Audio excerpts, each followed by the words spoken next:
What on earth does one say at the end of this year? I mean, who has the words? We have to start with the recognition of suffering, hardship, and loss. In our own small community, the tragic loss of Samantha, and for so many in our community, the passing of loved ones due to COVID-19. There is grief, and I want us to acknowledge that grief with a moment of silence for all those who have passed beyond us in this tragic year.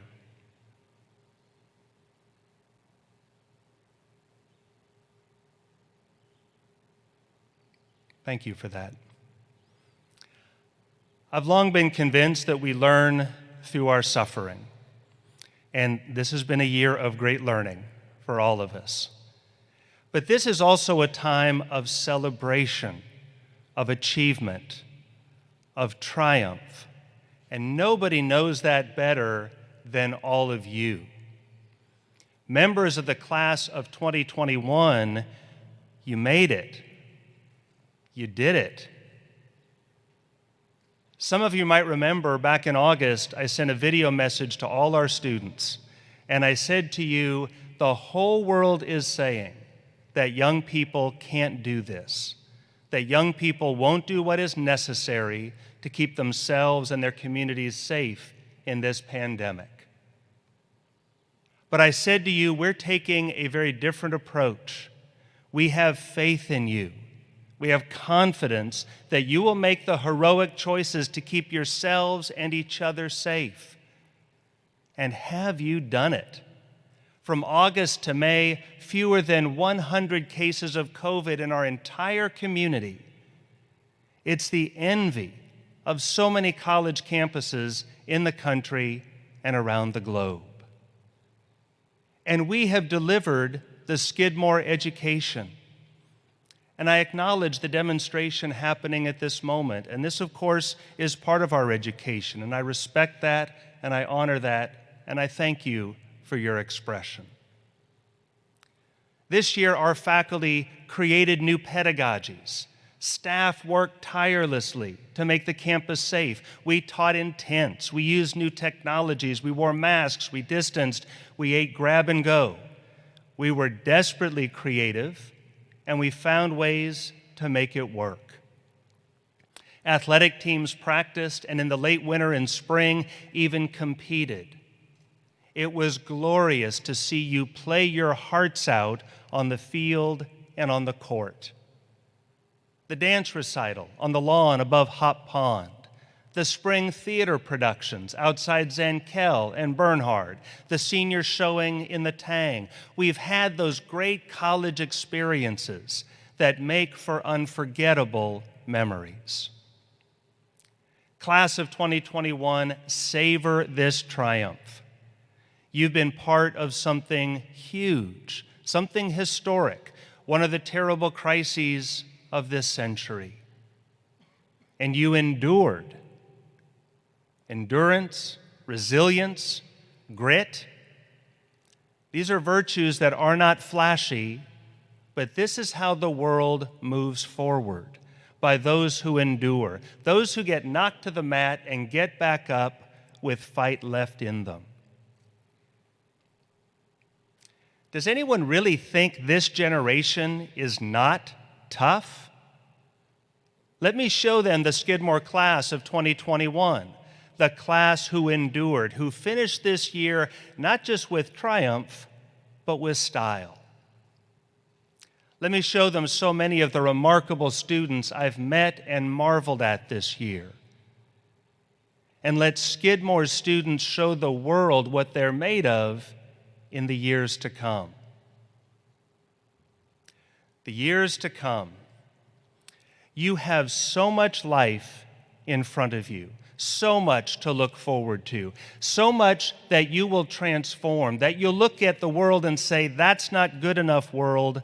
We're going to change that, and you will. If this year has shown you anything, it's shown that if you see it, you can dare it, and you can achieve it. When in years to come you look back on this year, how will you remember it? What stories will you tell about what you have done in the year of COVID?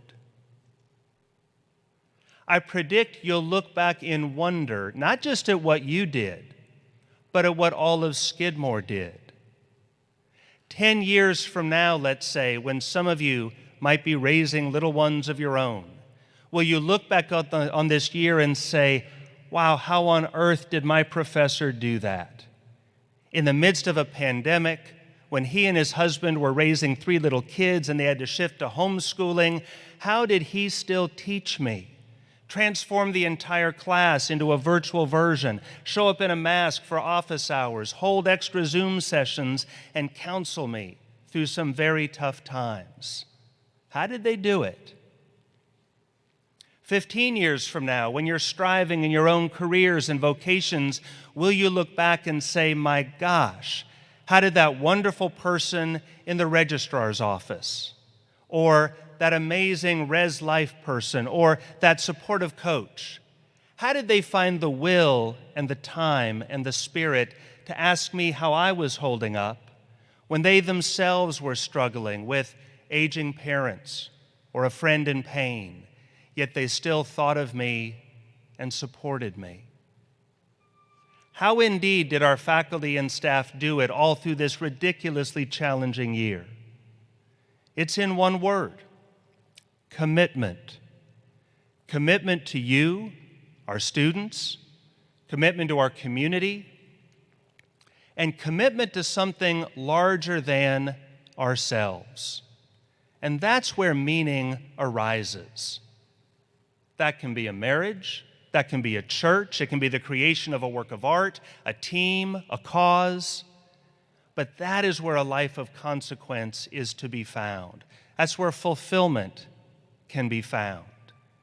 And that is where joy, true joy, can be found, in that which is bigger than any one of us.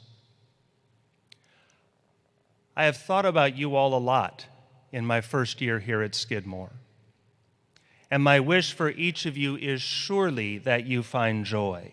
But joy is elusive, and it is rarely lasting, though it can always return to you. Those times when joy seems so far away, that's when endurance is so important.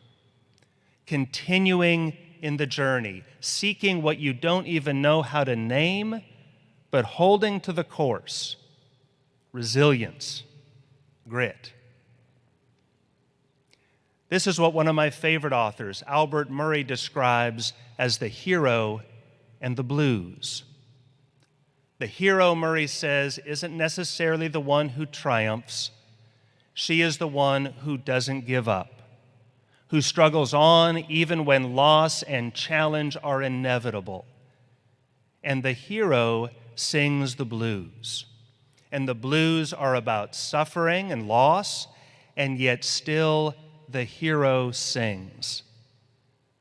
Now that sounds a lot like what this past year has been, doesn't it? For Shakespeare, this was the mystery of tragedy wrapped in the much larger structure of comedy. Tragedy, Shakespeare knew, lasts for a time, though when you're in it, it seems never-ending. But comedy, Shakespeare teaches us, lasts forever. That cycle of death and then rebirth and renewal is how the cosmos works, and that gives us hope. And hope is not born of judgment. I do find as I grow older that I tend to pray more and judge less. One of my morning prayers has become, Lord, forgive me my judgments. Or the prayer to St. Francis, that patron of all living things, who says, grant that I may not so much seek to be understood as to understand. We live in an age where understanding is devalued and judgment, especially condemnation, is all the rage. I've found in my 55 years that judgment comes very cheap, but understanding, that is the pearl of great price. And surely a great liberal arts education is all about teaching us to understand the world, to understand complex ideas, and especially to understand that greatest of mysteries, the human heart. There, in what Yeats calls the deep heart's core, we come the closest to that mysterious state we seek, the state of joy. Class of 2021, Skidmore will never, ever forget you. We will always welcome you back to your campus. And on a very personal note, I am immensely proud that you are my first senior class in my time as president at Skidmore College. To serve this college as best I can is a great honor and joy for me. This is my version of a life of consequence. I thank you for all you have done for each other and for Skidmore, and I congratulate you, and I particularly congratulate your family, your friends, your parents, your loved ones, who I know are watching and cheering you on as you launch yourselves into the next joyous chapter of your lives. Congratulations and thank you.